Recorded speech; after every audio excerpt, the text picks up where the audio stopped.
Welcome, ladies and gentlemen, to The Dream by the Window. Tonight, let's put aside our daily worries, close our eyes, and venture to a place where time seems to hold a different power. This is a village that forgot the most precious thing, the art of slowing down.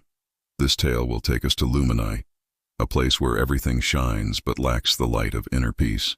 And then, a mysterious crystal necklace will teach them a lesson that we, in our modern world, should also heed. Join me now as we begin the story of the Forgotten Village and the Crystal Necklace. In a secluded valley deep within the misty mountains lay a tiny village called Lumini. The people of Lumini were known for their skill in weaving fabric from shimmering silver thread and their extremely hasty nature. They valued efficiency above all else, so much so that they never took the time to admire a blooming flower, listen to the stream's music, or even ask each other a kind question. In this village lived a young girl named Alara, the only one who didn't follow the frantic pace of life. Alara loved to wander in the woods, where she felt a source of quiet energy. One day, while exploring a small cave hidden behind a waterfall, she found an ancient oak box. Inside was a necklace with a sparkling crystal pendant. The moment Alara put on the necklace, a warm feeling spread through her. She noticed something strange. Time seemed to slow down whenever she focused on the pendant. It wasn't that the world stopped, but her mind stopped racing. The next day, Alara decided to test it. Instead of rushing to carry water home as usual, she focused on the necklace and walked slowly. She heard the melodious sound of birds singing, saw the sun rays piercing through the canopy, and for the first time she noticed that the silver-threaded garments of the Lumini people were actually faded and threadbare because they washed them too quickly. She tried to share her discovery.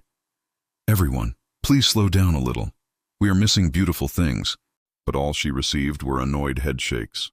"We don't have time, Alara," they replied and rushed past her. A week later, a terrible snowstorm struck. The storm lasted 3 days, blocking all roads and cutting off Lumini's food supply.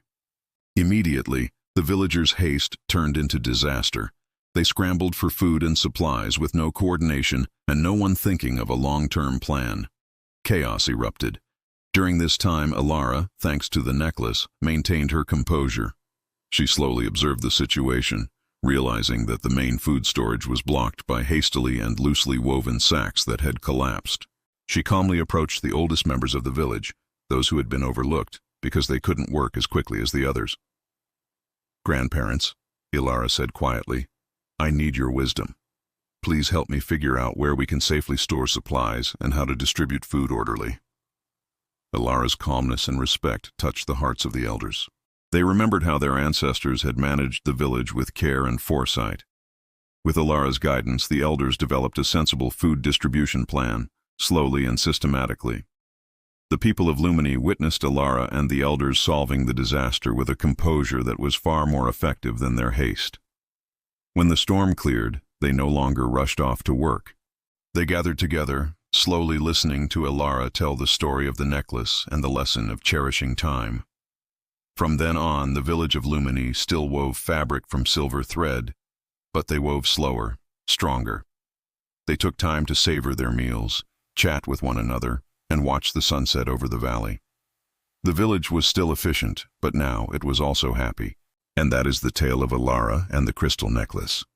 The lesson learned by the village of Lumini is not just for them, but for us as well. Slow down and savor the moment, for rushed living often leads to regretted outcomes. My hope is that after tonight, you will find your own personal necklace, helping you to keep your soul calm amidst the hurried pace of life. Thank you for joining us on The Dream by the Window. Wishing you all a peaceful night, and we will see you again for our next story.